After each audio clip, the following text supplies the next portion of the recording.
குளிர்காலம் வந்தா சும்மா வரதில்ல, கூடவே சளி, காய்ச்சல், சரும வறட்சின்னு ஏகப்பட்ட வியாதிகளை கையோட கூட்டிட்டு வரும். இதுல இருந்து தப்பிக்க எல்லாரும் ஸ்வெட்டர் போடுறது, சுடுதண்ணி குடிக்கிறது, இப்படி நிறைய விஷயங்களை ஃபாலோ பண்ணுவாங்க. ஆனா இதை தாண்டி குளிர்ல இருந்து பாதுகாக்க நம்ம பண்ண வேண்டிய நிறைய விஷயம் இருக்கு. அது என்னென்னு தான் பார்க்க போறோம்.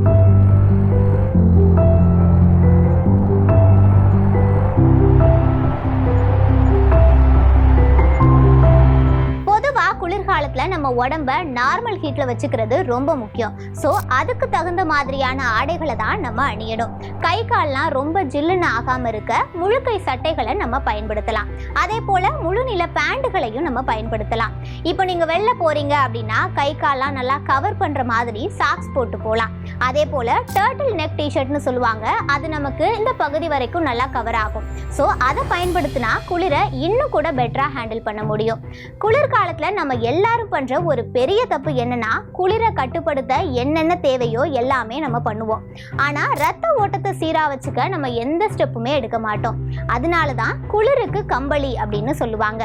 இந்த கம்பளி ஆடைகள் குளிரை தாங்குற தன்மை கொண்டதுன்னு நம்ம எல்லாருக்குமே தெரியும். ஆனா உடம்புல எல்லா பகுதிகளிலையும் ஒரே அளவுல ரத்த ஓட்டம் இருக்கிறதுக்கு இது முக்கிய காரணமா இருக்கும். அதனால ரத்த ஓட்டமும் சீரா இருக்கணும், குளிரையும் கட்டுப்படுத்தணும்னா நம்ம கம்பளி ஆடைகளை பயன்படுத்தலாம். அதோட காலையில கொஞ்ச நேரம் எக்ஸசைஸ் பண்ணோம்னா நம்ம உடம்புல ஹீட் கொஞ்சம் அதிகமாகி குளிர்ல இருந்து நம்மளை பாதுகாத்துக்க முடியும். இது எல்லாமே பண்ணியும் என்னால குளிர்ல இருந்து தப்பிக்கவே முடியல அப்படின்னு சொல்றவங்க எலக்ட்ரிக் ஹீட்டிங் பேடை பயன்படுத்தலாம். அது பாடி ஹீட்டை அதிகப்படுத்தி கொஞ்சம் கதகதப்பா இருக்க ஹெல்ப் பண்ணும். ஆனா என்னதான் பண்ணாலும் வெயில் காலத்தை விட குளிர்காலத்துல தான் நமக்கு நிறைய ஹெல்த் இஷ்யூஸ் வந்துட்டே இருக்கும். அதுலயும் குறிப்பா தொண்டை கரகரப்பு, சளி இதெல்லாம் ஏற்படும்.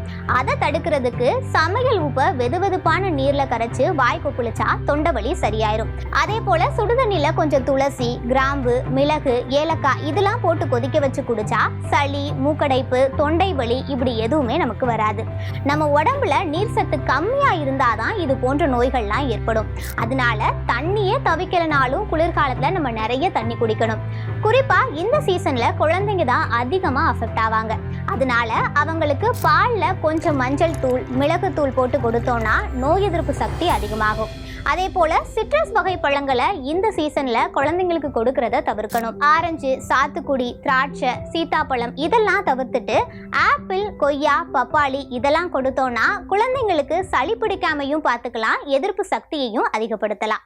பாதகம் செய்பவரை கண்டால் நாம் பயங்கொள்ளலாகாது பாப்பா, மோதி மிதித்து விடு பாப்பா, அவர் முகத்தில் உமிழ்ந்து விடு பாப்பா. அண்மை செய்திகளை உடனுக்குடன் தெரிந்து கொள்ள இணைந்திருங்கள் இயம்நாடு தொலைக்காட்சியுடன்.